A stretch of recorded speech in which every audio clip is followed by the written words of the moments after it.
Imagina que estás en Barcelona y hace una noche perfecta para pasear. Sales a caminar por el Raval, sin prisa, hasta una plaza pequeña encajada entre bloques, muy cerca de la Ronda de Sant Pau. Te sientas en un banco de la plaza Josep Maria Folch i Torras. Una de esas plazas del Raval que parecen solo un hueco donde la ciudad se toma un respiro. A tu alrededor no hay nada raro. Unos chicos hablando en unos bancos de un lado, una moto que pasa, dos vecinos que hablan bajo un portal. Si no sabes nada más, esta plaza es solo eso. Un trozo de suelo donde Barcelona se detiene un momento a respirar.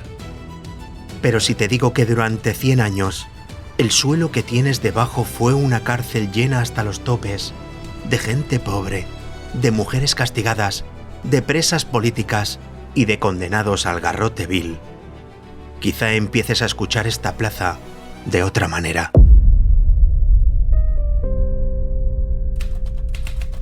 Esta noche voy a llevarte a un lugar que ya no existe en los mapas, pero que sigue entero en la memoria de esta ciudad. La prisión de Reina Amalia, la cárcel vieja del Raval, aquí, en la ciudad condal. De día, aquí hay niños, perros y bancos ocupados por gente que hace tiempo que no tiene prisa. De noche, la plaza se vacía un poco. Quedan las luces naranjas, alguna conversación en un portal y ese silencio raro que hace que el Raval se escuche más hondo. Esta plaza se llama Folch i Torras, pero durante casi 100 años nadie hubiera llamado plaza a este sitio. Aquí estuvo uno de los lugares más temidos de Barcelona.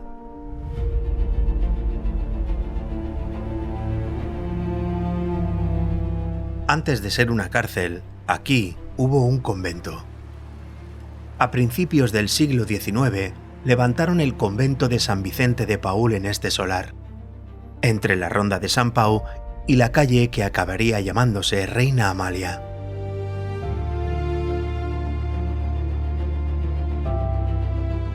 Era un lugar pensado para mujeres arrepentidas, prostitutas, esposas que se habían ido de casa, pecadoras a las que había que devolver al buen camino.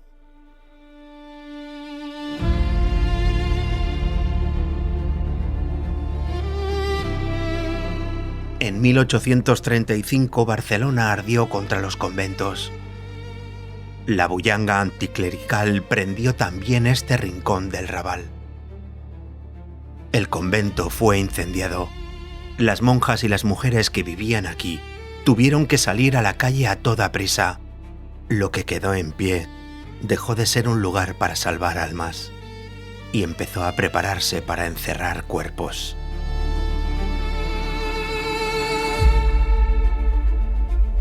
En 1838, los restos del convento se reconvirtieron en prisión.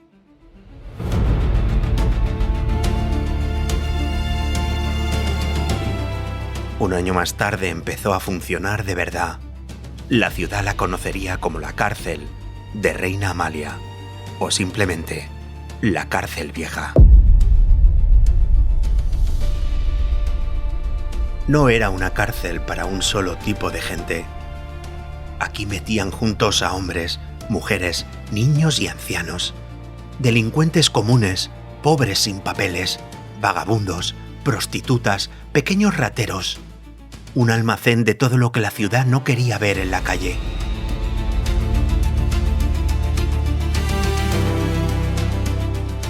Oficialmente tenía sitio para unas 300 personas. En la práctica, llegó a encerrar a más de 800 en sus primeros años. Y hacia 1847 a casi 1500. Celdas pensadas para dos, llenas de 5 o 6 personas. Pasillos donde el aire se espesaba a la primera tos. La comida era pan mal cocido, sobras de verdura, carne que en los mercados ya no podían vender. El agua a veces más turbia que el aire. y las llaves siempre en manos de quien estaba dispuesto a vender un poco de trato a cambio de unas monedas. Así empezó la historia de este edificio, con un convento quemado, con una prisión improvisada que nunca dejó de estar llena, y con un sonido que iba a acompañar a miles de personas durante casi un siglo.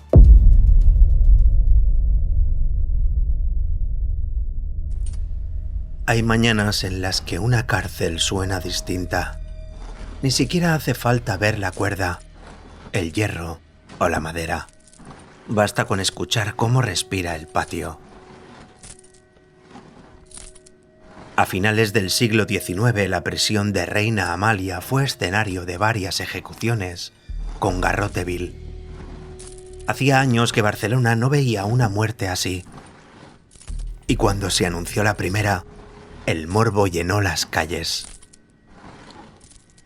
Al otro lado de estas paredes, la gente se amontonaba para escuchar lo que no podía ver.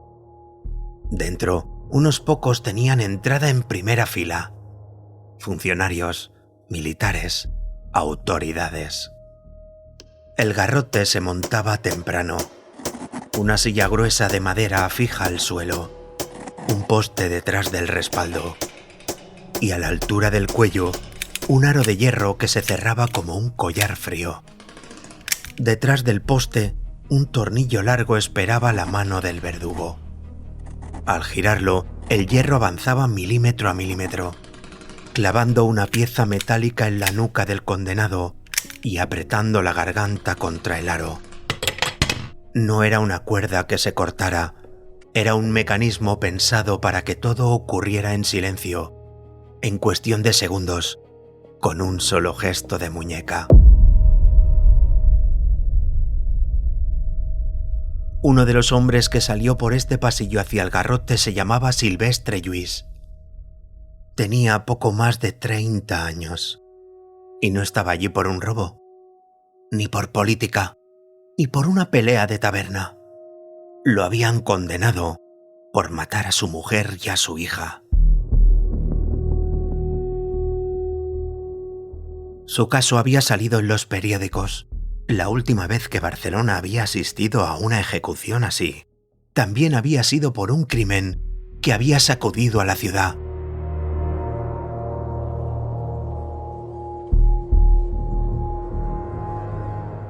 La gente quería ver cómo terminaba la historia, aunque solo escucharan el final desde el otro lado del muro. En el llamado Pati dels Corders, Patio de los Corderos, el verdugo lo estaba esperando. Un cura, un funcionario y un par de testigos. Hermano, entrega tu alma a Dios en esta hora. Que Cristo te reciba con misericordia. Detrás de las paredes, una ciudad entera que sabía que aquel hombre había matado a su familia. El pintor Ramón Casas asistiría a una ejecución como esta para pintar su cuadro, El garrote vil. Ve en paz. Una silla, un aro de hierro al cuello, un verdugo que gira el tornillo y una masa de gente mirando desde lejos. No hubo disparos, no hubo cuchillos, solo hubo un clic y un silencio que duró lo suficiente para que todos supieran que aquello había terminado.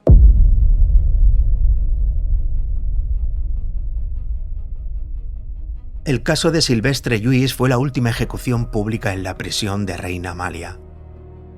Después de él, la pena de muerte se aplicaría lejos de los ojos de la ciudad. Pero para mucha gente, este patio quedó marcado como el lugar donde un hombre que había matado a su mujer y a su hija murió a la vista de todos.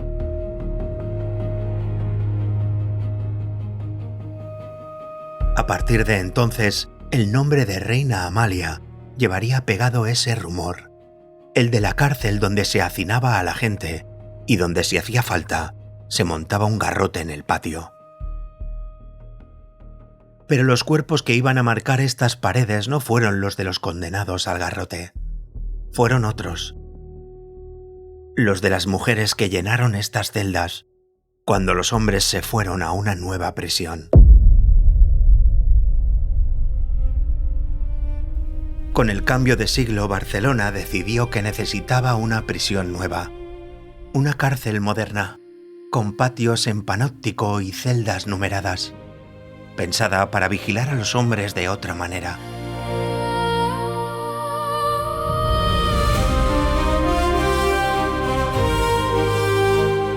En 1904 se abrió la cárcel modelo.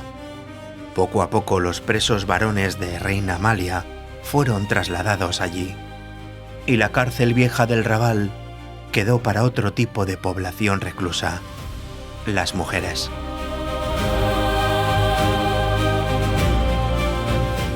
Entre estos muros empezaron a concentrarse prostitutas del barrio chino, esposas que habían huido de golpes, mujeres encarceladas por abortos, por escándalos públicos, por mala vida. Y cuando la ciudad ardía en huelgas y bombas, aquí entraban también las que gritaban demasiado alto en la calle.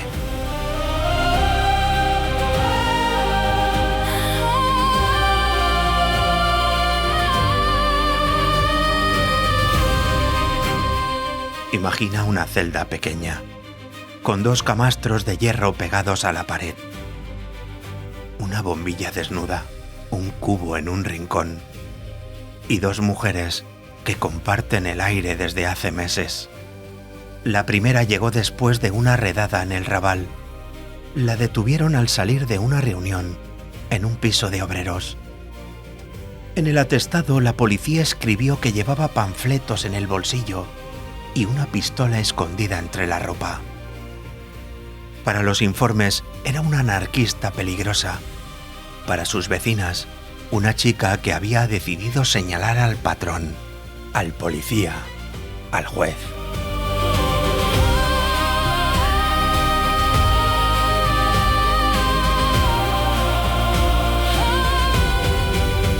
La segunda ya estaba allí cuando ella entró. Trabajaba en un café del barrio chino, sirviendo copas, bailando y dejando que la tocaran hombres que nunca daban su nombre real. Uno de ellos llevaba un anillo de oro, despacho y más poder del que enseñaba. Una noche hubo gritos, hubo golpes, hubo sangre. En el juicio, el único problema serio parecía ser su oficio. En sus papeles pone que es una mujer indecente, que provoca, que incita, que rompe hogares. No pone que él salió del juzgado, se subió a un coche y volvió a su casa a cenar.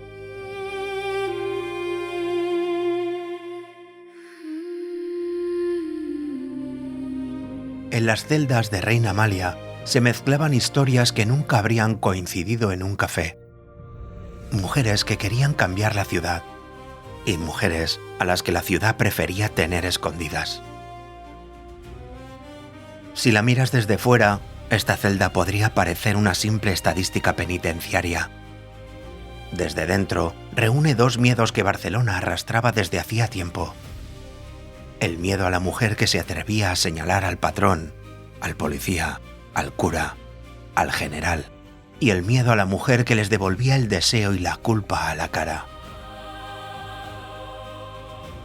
Por la noche, la cárcel de mujeres era un coro de cosas tragadas a la fuerza. Oraciones mezcladas con insultos. Llantos ahogados con la almohada, para que la de al lado no se rompiera también.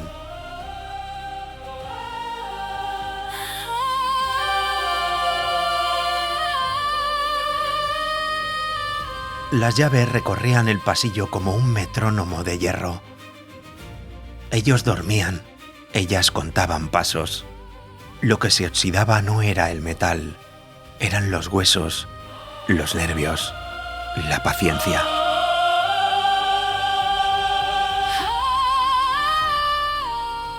Aún así, quien permanecía aquí el tiempo suficiente aprendía otra lección. Que ninguna llave es eterna en la misma mano. Que tarde o temprano, la ciudad cambia de ruido y los cerrojos empiezan a girar en otra dirección. En esta celda imaginaria, construida con perfiles reales, Barcelona había metido a 2 de sus chivos expiatorios favoritos. Lo que ninguna de ellas habría podido adivinar es que unos años más tarde, esas mismas llaves sonarían distinto.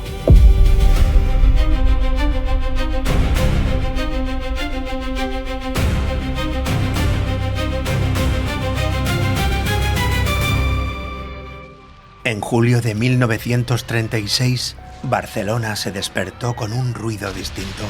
El golpe militar había triunfado en parte de España. En Marruecos, en Sevilla, en otras ciudades, los generales se habían levantado contra la República. En Barcelona, la guarnición también salió a la calle.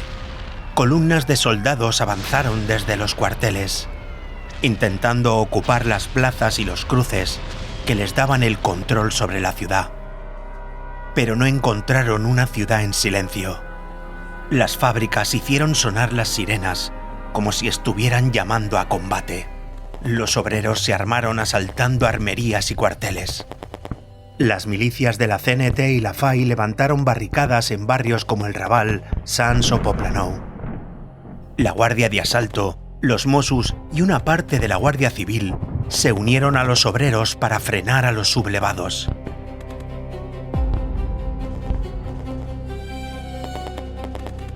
Durante el 19 y el 20 de julio, Barcelona fue un campo de batalla. Hubo columnas de soldados, cañones arrastrados por caballos, iglesias ardiendo, cuarteles tomados al asalto por guardias y milicianos. Al atardecer del día 19, el general Godet, uno de los jefes del golpe, ya era prisionero en Capitanía. El golpe había sido derrotado en Barcelona, pero la ciudad ya no volvió a ser la misma. Las milicias obreras tomaron el control de muchas calles. Se formaron comités, se abrieron iglesias, sedes y edificios oficiales. En Barcelona, la guerra y la revolución empezaron al mismo tiempo. En medio de ese ruido de sirenas, tiros y camiones, la cárcel de mujeres de la calle Amalia seguía cerrada. Las presas escuchaban la guerra a través de los muros, sin saber todavía que en unos días, esas mismas calles vendrían a buscar sus llaves. Tras la derrota del golpe en las calles, la ciudad no se calmó de golpe. Desde dentro de la prisión de Reina Amalia todo llegaba amortiguado, como si la revolución estuviera pasando en la escalera y ellas solo pudieran escucharla a través del muro. Al principio, parecía un día más de tiros lejos y órdenes gritadas en la calle, pero esta vez el ruido no se alejaba, se acercaba.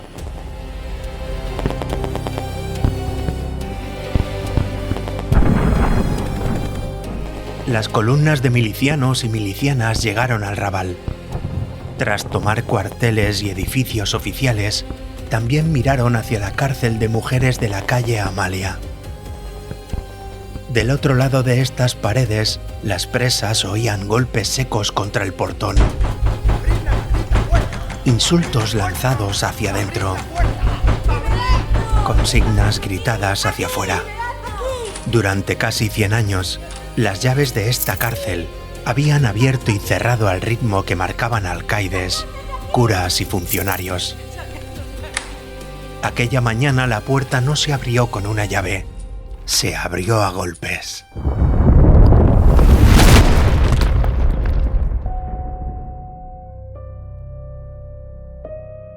Dentro, alguien arrancó un llavero de un cinturón. Las llaves, las mismas que durante años habían cerrado celdas, pasaron de una mano temblorosa a otra que no tenía intención de volver a guardarlas. Las presas no vieron quién giró el hierro. Solo escucharon una música nueva recorriendo el pasillo. Cerrojos abriéndose en cadena. Salieron mezcladas. Prostitutas, políticas, ladronas, mujeres que nunca supieron exactamente qué frase del juez las había traído hasta allí. Al cruzar el umbral, El sol del Raval les dio en la cara.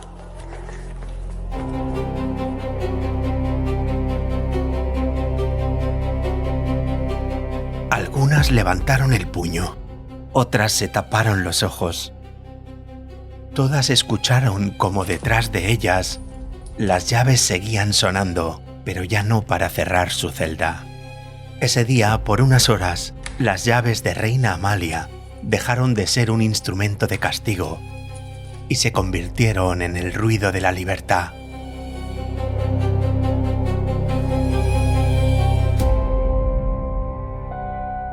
Después de aquel verano de 1936, la prisión de Reina Amalia ya nunca volvió a ser la misma.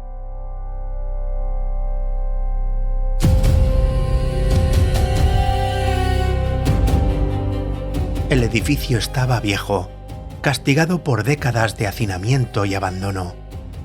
La guerra y la revolución lo habían vaciado a golpes. Lo siguiente era vaciarlo de muros y ladrillos. En los años siguientes, la vieja cárcel fue cayendo poco a poco. Tabiques tirados, patios cegados, rejas arrancadas. No hubo una gran ceremonia, ni placa inmediata, ni un duelo oficial. Solo pico y pala y silencio.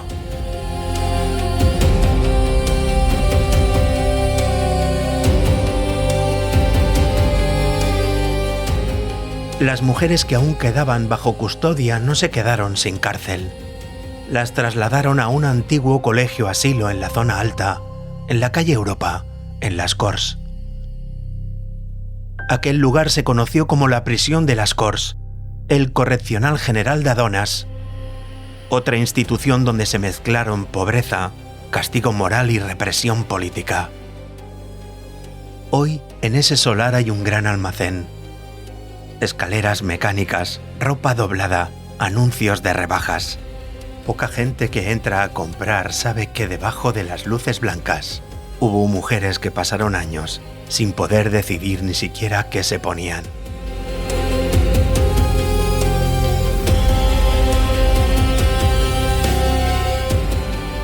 Aquí, en cambio, donde estuvo la prisión de Reina Amalia, no levantaron otro edificio. Con el tiempo, el solar se abrió en forma de plaza. Árboles, bancos, columpios, un vacío útil.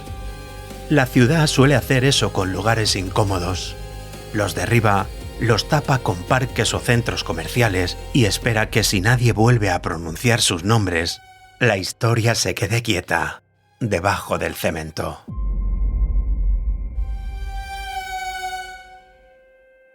Pero la memoria no siempre necesita paredes. A veces le basta con un trozo de aire, con una esquina donde alguien diga, en voz baja, aquí hubo una cárcel. Durante casi 100 años este lugar sonó a llaves y cerrojos, a pasos contados, a oraciones y golpes contra la pared. Hoy suena a niños jugando, a perros, a motos que pasan rápido. Pero si alguna noche te quedas un rato en silencio, sin mirar el móvil, sin pensar en otra cosa, puede que escuches otra capa más baja. Un eco de pasos, una tos, un tintineo de llavero que ya nadie lleva en el cinturón.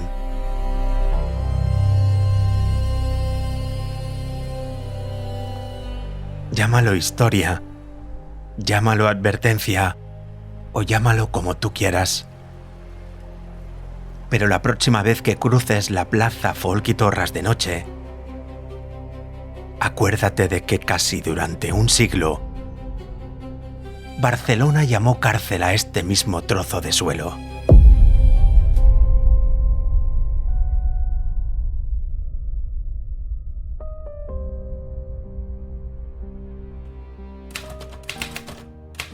Recordad que una leyenda es un relato basado en un hecho o un personaje real, deformado o magnificado por la fantasía o la admiración. Muy pronto volveremos para desenterrar un nuevo secreto de nuestra tierra.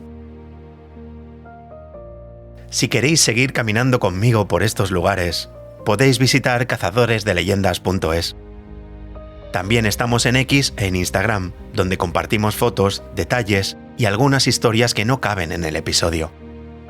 Y si nos escuchas desde Spotify, puedes suscribirte al programa y dejar tu valoración y tu comentario. Nos ayudas muchísimo a seguir desenterrando historias como esta.